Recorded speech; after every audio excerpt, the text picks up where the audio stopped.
This video is just a quick lesson on how to sketch a derivative given an original function. So we'll do two quick examples just to get a feel for it. So let's say this is our function f, and now I want to graph the derivative f prime, and I'm going to do that in green.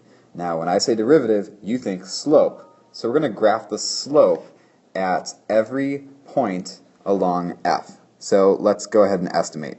This slope here looks like it's around 1.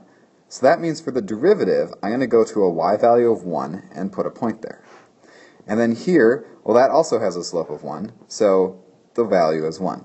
That one is 1, and that one is 1, and that slope is 1, and that slope is 1, and that slope is 1. And as you can tell, the pattern is that the slopes are all 1. And this makes sense. Let's say we actually name this function, and we'll call it f of x equals x. All right, and we know from algebra that the slope of the line of f of x equals x is simply 1. So that means that the derivative, f prime, remember prime means derivative and derivative is slope, this is just the line y equals 1, which it shows up here.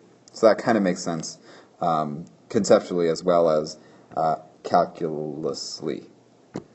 The second graph that we're going to look at is a little bit more subtle in terms of how the derivative relates to the original function.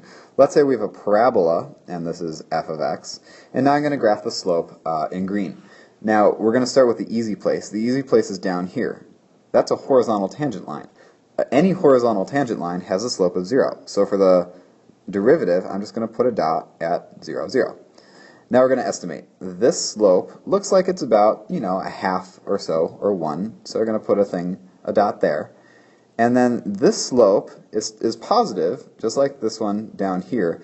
But the second slope here looks to be a little bit steeper than the first slope. And so because it's steeper, the value of the slope is going to be higher. So we'll put it up there. And then up here, that slope is even steeper than the second slope. And so that slope is going to have a slope value that's even higher. Alright, let's go to the negative side.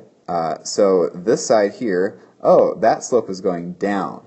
And it looks like it's about the same magnitude as the slope on the right, but since it's negative, it's going to go down, like a half or 1 or whatever. And then we'll keep going. This slope over here seems like it's more negative than this slope, and so that's going to be an even more negative slope there. And then that slope is even more negative, so it's down here. And if we notice, there's a pattern to the slopes. And the pattern is that this is just a straight line. Well, that's interesting.